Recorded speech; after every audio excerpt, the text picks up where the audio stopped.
Bonjour à tous, bienvenue dans le live TV Finance en direct sur tvfinance.fr. Comme chaque jour, l'actualité économique et puis celle des entreprises, c'est à suivre. Voici le programme de ce jeudi 3 octobre. Dans quelques instants, pour notre rubrique l'entreprise du jour, focus sur SVP, un service d'information et d'aide à la décision à distance pour les structures publiques et privées avec son président Ludovic Sénéco qui est notre invité. Puis nous suivrons l'ouverture de la Bourse de Paris à 9h avec Xavier Fenot, associé Interactive Trading.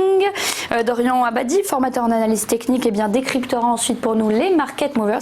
Et enfin, dans Parole de dirigeant, notre invité sera Samir Malki, cofondateur de Adesias, une agence de communication créative. Avant ça, les trois informations du jour qu'il ne fallait pas manquer. On démarre avec l'Organisation mondiale du commerce qui a donné raison à Washington dans le cadre du conflit sur les subventions européennes à Airbus. La décision était attendue depuis 15 ans et ne surprend guère. L'administration de Donald Trump devrait donc imposer très rapidement des droits de douane sur les produits européens. Les trois arbitres de l'OMC ont reconnu que les prêts publics préférentiels accordés à Airbus pour la réalisation de l'A350 et de l'A380 ont bien causé un préjudice aux États-Unis évalué à 7,5 milliards de dollars. Washington peut donc en riposte appliquer ces fameux droits de douane à la même hauteur et ce à partir du 18 octobre. Sont concernés selon la liste américaine les appareils Airbus, donc, mais pas seulement, également des produits alimentaires comme le vin, l'huile d'olive ou encore le fromage. Dans un communiqué, Bruxelles a réagi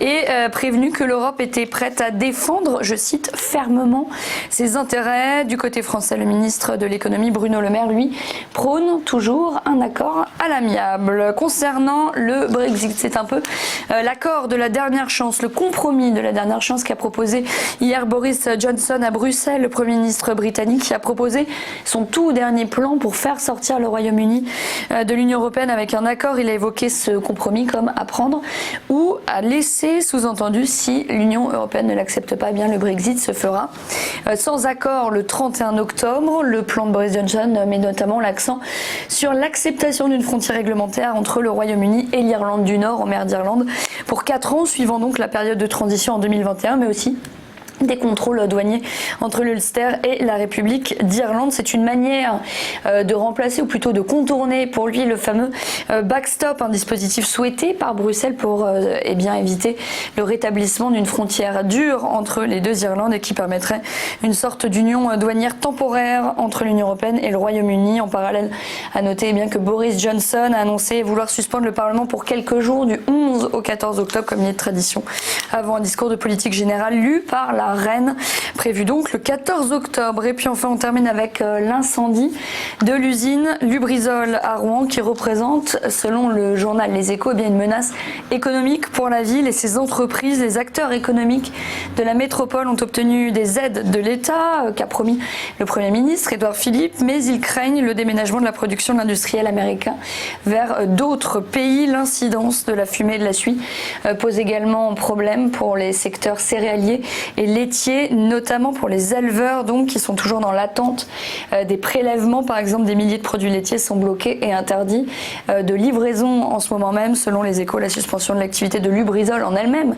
qui réalise un chiffre d'affaires d'1 milliard d'euros à Rouen, représente à elle seule un désastre. Voilà pour ce point sur l'actualité. Petit point maintenant sur la bourse. Les bourses européennes qui ont fini dans le rouge à la clôture hier. La bourse de Paris en fort recul à moins 3,12%, ébranlée par des indicateurs décevants aux États-Unis qui alimentent l'angoisse d'une récession de l'économie mondiale. Le CAC 40 est passé à 5422,77 points. L'Eurostoxx 50 a perdu 2,98%. Wall Street a donc terminé nettement à la baisse. Le Dow Jones a perdu 1,86%, c'est sa plus forte baisse depuis un mois. Le Nasdaq a lâché 1,56%, le S&P 500 a cédé 1,79%, enregistrant donc comme le Dow Jones sa plus forte baisse depuis fin août. Et puis enfin, la bourse de Tokyo a fini dans le rouge, elle aussi plombée donc par les craintes de cette économie américaine et par la perspective d'une taxation des produits européens par Washington. Le Nikkei a perdu